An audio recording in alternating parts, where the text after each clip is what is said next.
How do the characters' powers work?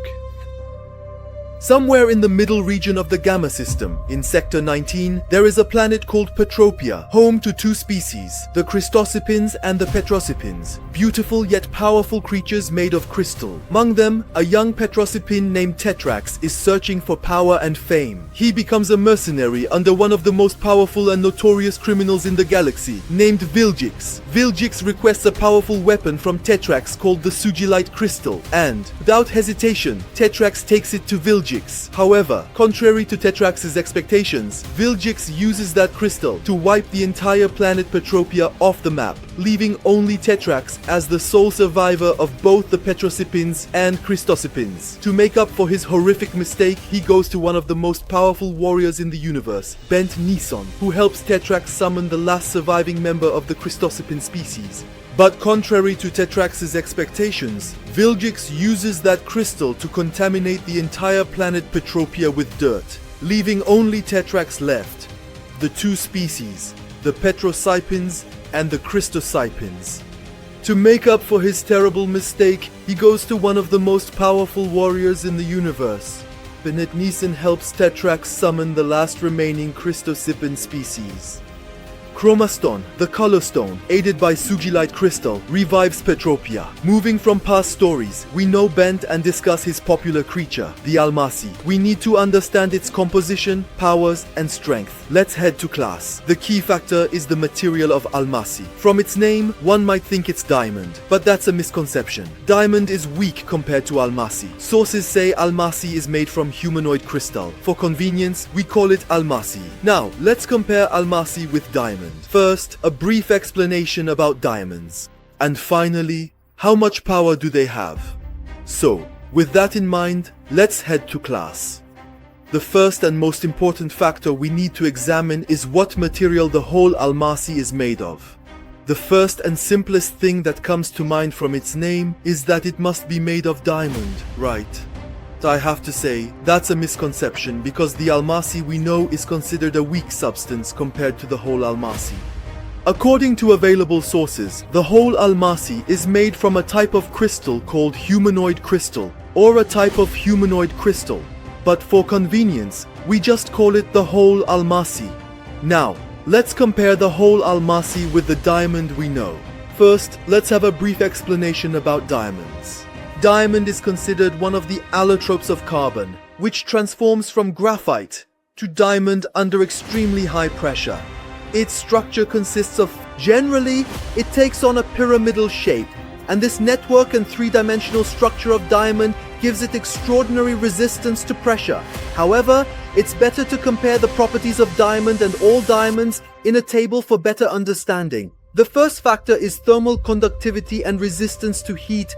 Diamond has good thermal conductivity and withstands 3550 degrees C in a vacuum and 900 degrees C with oxygen. All diamonds endure 12,000 degrees C in both conditions before burning, showing 4 times the thermal resistance of diamond. In electrical conductivity, diamond is low, but all diamonds have high conductivity and resist laser beams and space weapons. Both all diamonds and colored stones absorb rays and heat, reflecting them as energy. So, avoid throwing energy-rich objects at them. Lastly, pressure tolerance and hardness are compared. The next factor is electrical conductivity. Diamond has low conductivity, but all diamonds have high conductivity and resist laser beams and space weapons. Both diamonds and colored stones absorb and reflect energy, so it's unwise. A cool feature that diamonds and colored stones possess is their high absorbency. They can absorb rays and heat and reflect them back as energy. So, it's not a good idea to throw something energetic at them because that will happen. The last comparison factor is pressure tolerance and hardness. Diamond is one of the hardest materials with a resistance of 225 GPa, while all diamonds resist 1000 GPa. To understand this pressure, diamond's resistance equals 25 Boeing 747s per cm2. The moon is considered one of the hardest objects in our universe, with a resistance of 225 gigapascals. But the entire moon has a resistance of 1000 gigapascals. To better understand the pressure, let me introduce you to a scale. Resistance of the moon is about 25 times that of a Boeing 747 per square centimeter. That is 747 per square centimeter. And diamonds resist 100 Boeing 747 airplanes per cm2. 4x stronger in pressure.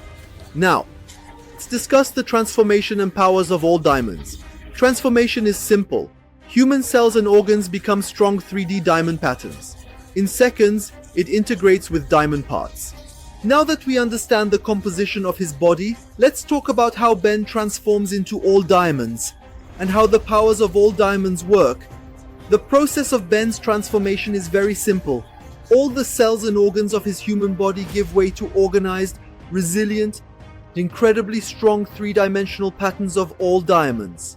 And in less than a few seconds, he integrates all the parts of his body with the parts of the diamonds. Kol Almasi can transform its body into various shapes, like sharp weapons, shields, or stones, through molecular manipulation. It penetrates its molecular structure, adding layers to form desired shapes. Larger objects require more layers, similar to controlled cell division. Interestingly, can crystallize external objects, as seen when creating Almasi rocks during the battle with Vilgix. Sang Rangji, a similar species, has different powers, focusing on absorbing, reflecting, and manipulating environmental energy, even the core energy of a planet. It's like controlled cell division, but on a larger scale. It can crystallize external objects into Almasi. Sang Rangji, similar to Kol Almasi, has different powers. While Chromestone's powers are limited to energy manipulation, Sang Rangji can absorb and reflect planetary core energy. Sang Rangji and Kol Almasi balance physical strength and energy absorption, with Kol Almasi stronger physically and Sang Rangji better at energy absorption. Together, they form a complete alien. Sang Rangji, similar to Kol Almasi, has different abilities. Chromestone's abilities include energy manipulation. Sang Rangji absorbs planetary core energy. Sang Rangji and Kol Almasi balance of strength and absorption. Kol Almasi has high strength, Sang Rangji has high absorption. They form a complete alien. Their color difference is due to diamond compression in chromestones, which increases fragility. Kol Almasi lifts 45 to 50 tons like a bulldozer. Sang Rangji and Kol Almasi form a balanced scale of strength and energy absorption. Kol Almasi is strong, with average energy absorption, while Sang Rangji has high energy absorption and average strength. Together, they create a complete alien. Their body color difference is due to diamond compression in crystosipins or chromestones, which increases fragility. Kol Almasi can lift 45-50 tons like a bulldozer, and Sang Rangji can lift 8 to 10 tons like a school bus. Sang Rangji also flies at incredible intergalactic speeds. The color difference between Sang Rangji and Kol Almasi is due to higher diamond compression, crystosipins, or Sang Rangji. More compression increases body fragility. Kol Almasi can lift 45-50 tons like a bulldozer, while Sang Rangji lifts 8 to 10 tons like a school bus. Sang Rangji flies fast in space. Kol Almasi's top speed is 60 km/h. Both share weaknesses. Specific rays can crack their bodies. Sang Rangji can lift 8 to 10 tons, like a school bus. However, when it comes to speed, Sang Rangji can fly fast in space, but Kol Almasi only reaches 60 kilometers per hour. In the end, both of them share two weaknesses: specific rays causing body cracks. Meanwhile, Kol Almasi can only reach a maximum speed of 60 kilometers per hour. Ultimately, both of them share. The second type involves strong and severe blows that cause fractures on the surface of the body. This was about the anatomy of two of the coolest creatures out there. I hope you enjoyed it, and thank you for sticking with me this far in the video. You know how much I love you, and I appreciate your support. See you in the next anatomy video.